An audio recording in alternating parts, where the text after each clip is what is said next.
Today is Saturday, March 23rd, 2024. We are 2 days into the NCAA tournament, men's tournament, and I want to talk about some statistics. And the first thing I'm wondering about is the Final Four. You know, of the four seeds that are number one seeds, that are ranked number one, how many are likely to make it to the Final Four? You know, are all four seeds going to make it? You wonder, hey, well, all four of them. I mean, if they're the best in the country, the chances all four of them making it, it's got to be at least 50-50, right? Only once since 1985 have all four made it to the Final Four. And by the way, why 85? Well, because in 1985, the tournament increased to 64 teams. Now it's 68. But basically, the modern era, so to speak, is considered the time since 1985. Only once have all four teams made it. How about 0 teams? Actually, even more common to have none of the top four, or I should say none of the number one seeds make it, than to have all four of them make it. 3 times more likely that none of them will make it to the Final Four. Next most likely, all 3. Still very low, very unlikely that 3 of the 4 will make it to the Final Four. What's much more common are for only 1 or 2 of them to make it. So historically, I say since 1985, that is 14 times, 36.8% of the time, 2 seeds have made it. And then the most common is that most likely is that only 1 will make it. So in all likelihood, when we get there, the Final Four, it's probably going to only include 1 or 2 of the top seeds. Might be none, might be more than 2, but that's sort of the most likely outcome. Now, different question.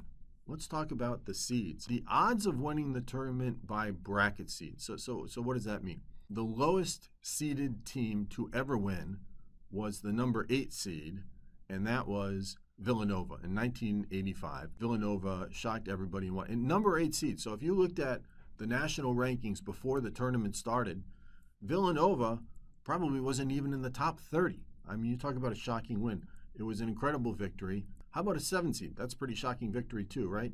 And that has happened. UConn, 2014. 6 has also happened. Kansas, 1988. How about a 5 seed? The chances must be getting a little bit better, right? Nope, that actually has never happened.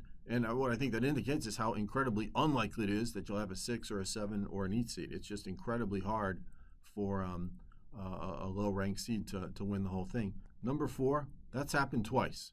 So not much more often than a number 8 seed winning.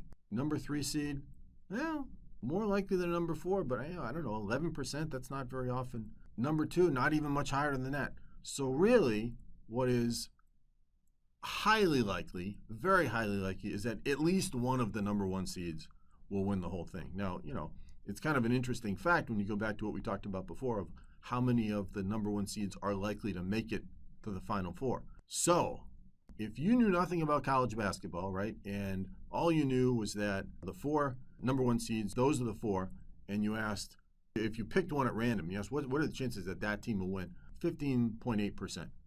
Now, you know, Las Vegas, their odds are different because they have more information, right? They're actually looking at real world information, not just historical data.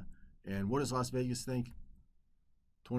As of today, 22.7% chance UConn will win. So you think about that. I mean, supposedly the best team in the nation and, you know, favored by everybody to win. But what does favored really mean? Not even 25%.